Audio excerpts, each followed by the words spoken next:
This block diagram illustration depicts a typical three-phase AC variable speed drive system. It has three main components: an operator control, a drive controller, and an AC motor. An operator control device provides a means to start and stop the motor and adjust the operating speed.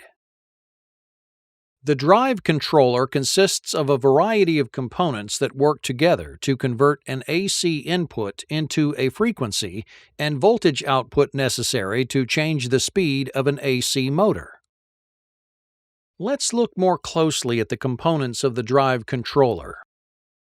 The converter or rectifier component consists of an array of fast-acting switches that convert an incoming AC voltage to a pulsating DC voltage.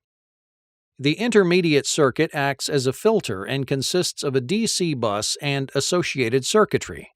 This stage of the wave conversion serves to stabilize and smooth the pulsating rectifier output to generate a constant DC voltage.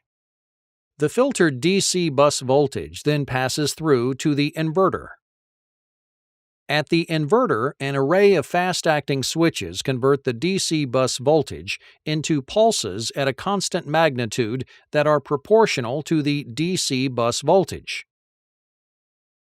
In a typical three-phase frequency inverter, there are 6 switches, with a pair of switches for each phase.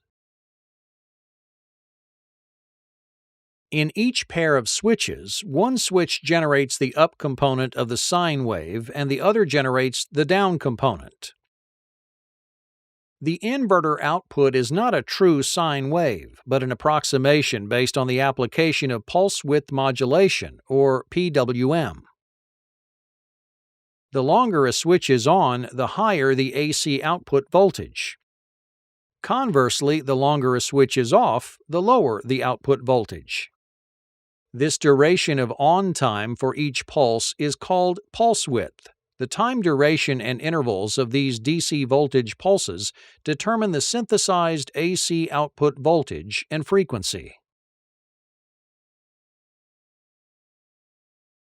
In a three-phase driver, the sine waves produced by each pair of inverter switches are 120 degrees out of phase to ensure efficient operation of the motor.